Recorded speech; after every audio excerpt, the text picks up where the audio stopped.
Good morning all of you. हमारे YouTube channel geography junction पे आपका हार्दिक स्वागत है। आज अपन पढ़ रहे हैं राजस्थान भूगोल की अपन ने श्रृंखला शुरू की थी और अपन मानव भूगोल की श्रृंखला भी शुरू करी। आज अपन पढ़ रहे हैं आर्थिक भूगोल की श्रृंखला में जो प्रमुख फसलें हैं उनके बारे में अपन अध्ययन कर रहे हैं। तो सबसे पहले अपने किया था गेहूं की फसल, चावल की फसल, फिर उसके बाद में अपन ने किया था मक्के की फसल। आज अपन कर रहे हैं जी गन्ना और चुकंदर की फसलों का अध्ययन, यानी इनके लिए कौन कौन सी जो जलवायु दशा है या इनके लिए जो तापमान है, मिट्टी है, वर्षा की मात्रा है या अन्य जो विशेषता है या उत्पादक देश है, उन सभी बातों के बारे में अपन अध्ययन करेंगे। तो सबसे पहले अपन बात करते हैं, देखो सबसे पहले मैं बता देता हूं कि व्यापारिक स्तर पर चीनी का उत्पादन के लिए विश्व की दो प्रमुख फसलें हैं, यानी चीनी जहां से अपन कहते हैं ना चीनी है, गुड़ है, ये जो शक्कर बनती है ना, ये कौन सी दो चीजों से या कौन सी दो फसलों से बनती है। तो अपन बात करते हैं इनकी, एक होता है गन्ना और एक है चुकंदर। एक है गन्ना आपका और एक है चुकंदर। तो सबसे पहले बात करते हैं कि विश्व में चुकंदर की तुलना में गन्ने का अधिक उपयोग होता है, यानी विश्व में जो चीनी उत्पादक के लिए बनाने के लिए जो मुख्य रूप से है वो चुकंदर से भी ज्यादा गन्ने का उत्पादन होता है विश्व स्तर पर। तो बात करते हैं सबसे पहले गन्ने की। गन्ना जो अपन खाते हैं, जो मिठाई के लिए जो आता है लंबा सा, उसको अपन खाने के काम में लेते हैं सीधा, और उससे शक्कर, गुड़ और अन्य सामग्री बनाई जाती है, ग्लूकोज वगैरह। तो अपन बात करते हैं गन्ने के लिए तापमान कितना होना चाहिए। तो गन्ने के लिए तापमान होना चाहिए 20 से 30 डिग्री से भी अधिक, यानी 20 से 30 डिग्री से भी अधिक तापमान गन्ने के लिए चाहिए होता है। फिर वर्षा कितनी होनी चाहिए कि औसत वार्षिक वर्षा है वो लगभग 125 से 150 के बीच में होनी चाहिए। 125 से 165 के बीच या 150 के बीच होनी चाहिए लगभग। फिर बात की जाए गन्ने में, जब गन्ने को बोया जाता है तब गन्ने के वृद्धि ग्रोथ दर होती है। जब वृद्धि करता है गन्ना तो उस समय जो बारिश की आवश्यकता होती है, या कह सकते हैं जहां पर बारिश नहीं होती है वहां पर अधिक सिंचाई की आवश्यकता होती है, यानी गन्ने की वृद्धि के समय अधिक वर्षा की आवश्यकता होती है। और पकते समय, यानी जब गन्ना पक रहा होता है उस समय शुष्क जलवायु की आवश्यकता होती है। उस समय ज्यादा पानी की आवश्यकता नहीं होती है गन्ने को। शुष्क जलवायु यानी गर्म जलवायु, यानी जहां आर्द्रता की कमी हो, इस प्रकार की जलवायु की आवश्यकता होती है गन्ने के लिए जब उसको काटते या उसके जब पकने का समय आता है उस समय।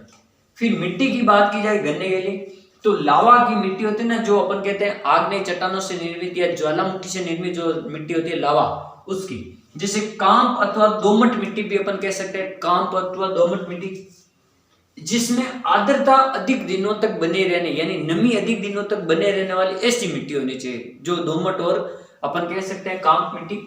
इसमें नाइट्रोजन और फास्फोरस की मात्रा पर्याप्त मात्रा में, या नाइट्रोजन और फास्फोरस मिट्टी में अधिक होने चाहिए। फिर अपन बात करते हैं खाद, यानी जो गन्ने की फसल है उसके लिए जो खाद, बीज, रासायनिक उर्वरक वगैरह ये अति आवश्यक तत्व है, क्योंकि खाद बीज के बिना गन्ना वगैरह नहीं होता है। तो अपन बात करते हैं जैसे इसमें कौन कौन सी खाद चाहिए। जैसे रासायनिक खाद में एक तो है अमोनियम सल्फेट इसमें चाहिए, अमोनियम सल्फेट, फिर नाइट्रेट, फिर सुपर फास्फेट, फिर यूरिया, फिर पोटास और फिर गोबर घास। तो ये जो गोबर होता है वो, यानी ये इतने प्रकार की खाद बीज जो, यानी रासायनिक खाद बीज भी और जैविक खाद बीज दोनों की अति आवश्यकता है गन्ने की फसल के लिए। फिर बात करें कि इसके लिए धरातल क्या होना चाहिए, समतल होना चाहिए। लगभग सभी फसलों के लिए धरातल समतल होना चाहिए, जिससे क्या हो सकते हैं पानी की निकासी की जा सके। जैसे खेतों को भरते हैं, जैसे चावल वगैरह में खेतों को भरते हैं तो उनको एक समय के बाद में वापस खाली करना पड़ता है। अगर समतल नहीं होंगे, अगर गड्ढा होगा खेतों में तो वो पानी बाहर नहीं निकलेगा, उसमें पानी बाहर निकालने में ज्यादा मेहनत या श्रम लगेगा। इसलिए खेतों को एकदम समतल किया जाता है, ताकि जितने समय तक पानी रखना होता है उस समय रख देते हैं, फिर निकासी के समय उसको बाहर निकाल देते हैं। तो इस प्रकार, और जल निकासी के पर्याप्त साधन होने चाहिए, या जल निकासी का पर्याप्त मार्ग होना चाहिए, यानी जल निकासी करने की सुविधा होनी चाहिए, और सस्ते श्रमिक होना चाहिए गन्ने को काटने के लिए या गन्ने को ले जाने के लिए, या गन्ने की सफाई, निराई, गुड़ाई का काम करने के लिए गन्ने की फसल में, तो सस्ते श्रमिक होने चाहिए। अब गन्ना कौन कौन से देशों में उत्पादक है, जैसे उत्पादक देश बताना, ब्राजील हो गए, यानी सबसे ज्यादा जो गन्ना है ब्राजील में, वहां पर एक क्यूबा नामक स्थान है जिसको अपन चीनी का कटोरा कहते हैं। फिर बात करते हैं ब्राजील के बाद भारत, चीन, Thailand, Pakistan, Mexico, Colombia, Indonesia, Philippines, Cuba, Australia, Argentina, USA, मिस्र, दक्षिण अफ्रीका और अपन बात करते हैं क्यूबा। ये सारे देश है, लगभग विश्व का 90% गन्ना तो इन देशों में होता है, इन 15 देशों में। जैसे अपन बात करते हैं अपन के अब एशिया महाद्वीप के भी बहुत सारे देश है, भारत है, चीन है, थाईलैंड है, पाक है, कोलंबिया है, इंडोनेशिया है और ये इतने सारे देश तो अपन के एशिया महाद्वीप के। फिर ब्राजील है, फिर आपके हो गए मैक्सिको है, पाकिस्तान, फिर ये फिलीपींस है, ये हो गया ऑस्ट्रेलिया, अर्जेंटीना, यूएसए। ये सारे देश जो गन्ना उत्पादक देश कहलाते हैं। इन 15 देशों में लगभग गन्ने का सर्वाधिक विश्व का उत्पादन होता है, 90%। फिर अपन बात करते हैं आगे, गन्ने की चीनी का विश्व में व्यापार लगभग 300 लाख मीट्रिक टन होता है वार्षिक, यानी प्रति वर्ष लगभग 300 लाख मीट्रिक टन गन्ने का व्यापार होता है विश्व स्तर पर। और चीनी का प्रति व्यक्ति उपभोग, यानी जो चीनी अपन शक्कर बनाते हैं, इसका प्रति व्यक्ति उपभोग करने वाले देश कौन कौन से, यानी सबसे ज्यादा कहाँ इनका उपयोग किया जाता है, जहां जनसंख्या ज्यादा वहां, जैसे चीन है, जैसे भारत, ऑस्ट्रेलिया, अफ्रीका, संयुक्त राज्य अमेरिका, चीन, कनाडा और जापान। यहाँ पर प्रति व्यक्ति गन्ने का उत्पादन, गन्ने का जो उपभोग है, यानी गन्ना का शक्कर खाने का उपयोग करते, प्रति व्यक्ति उपभोग होता है वो ज्यादा, यानी वहां पर प्रत्येक व्यक्ति शक्कर को ज्यादा खाता है। शक्कर की बनी मिठाइयां या शक्कर से बनी अन्य पदार्थ, तो वहां शक्कर का उपयोग होता है। तो प्रति व्यक्ति उत्पादन करने वाले देश ये है, उपभोग करने वाले। उपभोग का मतलब है खाने वाला। फिर बात करते हैं चुकंदर। अब अगला है आपका गन्ने के बाद में चुकंदर। चुकंदर से भी चीनी बनाई जाती है। तो बात करते हैं, रिचर्ड नामक एक व्यक्ति थे जर्मनी के, रिचर्ड नामक एक व्यक्ति थे जर्मनी, जिन्होंने 1799 में पहली बार चुकंदर से क्या बनाई थी, शक्कर बनाई थी, चीनी बनाई थी। यानी रिचर्ड नाम के एक व्यक्ति थे जर्मनी के, जिन्होंने 1799 में सर्वप्रथम चुकंदर से क्या बनाई थी, चीनी बनाई थी, शक्कर बनाई थी। अगली बात, इसके लिए जलवायु कैसी होनी चाहिए, यह एक समशीतोष्ण प्रकार का पौधा है।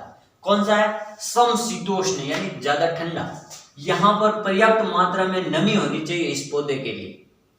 फिर बात की जाए तापमान, कम से कम तापमान 15 डिग्री से कम नहीं होना चाहिए, 15 डिग्री से क्या कम नहीं होना चाहिए। और पकते समय 16 से लेकर 23 डिग्री के मध्य होना चाहिए। पकते समय, जिस समय फसल पकती है चुकंदर की, उस समय लगभग इस फसल को पकने में 5 से 6 महीने लग जाते हैं चुकंदर को। अब वर्षा कितनी होनी चाहिए कि औसत वार्षिक वर्षा 70 से लेकर 100 सेंटीमीटर के मध्य होनी चाहिए। औसत जो वार्षिक वर्षा है वो 70 से लेकर 100 सेंटीमीटर के मध्य होनी चाहिए भारत में, विश्व स्तर पर। मिट्टी की बात की जाए, गहरी एवं उपजाऊ मिट्टी होनी चाहिए। किस प्रकार की मिट्टी होनी चाहिए, गहरी एवं उपजाऊ प्रकार की मिट्टी होनी चाहिए।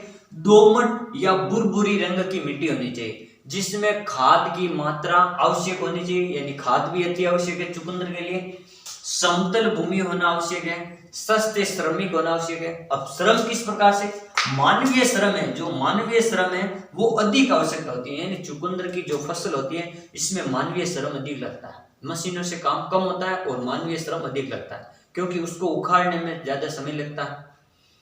सस्ते श्रमिक होने चाहिए। घनी आबादी, जहां पर जनसंख्या अधिक है वहां पर चुकंदर की खेती करनी चाहिए, ताकि श्रमिक सस्ते में उपलब्ध हो जाए। यह श्रमिकों की जो संख्या है वो अधिक मात्रा में उपलब्ध है, इस प्रकार। फिर बात की जाए उत्पादक देश, यानी यूएसए, संयुक्त राज्य अमेरिका, चीन, यूरोपीय देश जैसे फ्रांस, जर्मनी, रूस, Poland, Ukraine, England, Spain, Japan, Argentina, Netherland, Yugoslavia. ये जो देश है सर्वाधिक में ये देश माने जाते हैं कि इनमें सर्वाधिक योगदान है चुकंदर का। यह चुकंदर कहाँ, किन देशों में उत्पादक सर्वाधिक होता है, यूएसए, चीन, यूरोपीय देश, फ्रांस, जर्मनी, रूस, Poland, Ukraine, England, Spain, Japan, Argentina, इन देशों में, नीदरलैंड, युगोस्लाविया। ये देश है जो चुकंदर उत्पादक देश माने जाता है। फिर अपन बात करते हैं प्रति हेक्टर उपज कहाँ सर्वाधिक होती है, कौन से देशों में प्रति हेक्टर चुकंदर की उपज ज्यादा होती है, तो जर्मनी, फिर आपको याद रखना यूएसए, फिर आपको याद है ना पोलैंड। देखो जर्मनी, यूएसए, फ्रांस और पोलैंड है 4 प्रमुख देश हैं जहां प्रति हेक्टर उपज यानी 1 हेक्टर में सबसे ज्यादा कहां पर चुकंदर की फसल का उत्पादन होता है, तो जर्मनी, यूएसए, फ्रांस और पोलैंड। जर्मनी, यूएसए, फ्रांस और पोलैंड। तो इस प्रकार कोई भी चाहे फसल हो, उसकी जो जलवायु दशाएं होती हैं वो किस प्रकार का पौधा है, कौन सी जलवायु का, फिर वहां पर तापमान, वर्षा, मिट्टी और आपको याद है ना उत्पादक देश और उसके लिए कौन कौन सी जलवायु विशेषताएं, ये मुख्य रूप से प्रत्येक फसल की आपको याद होनी चाहिए।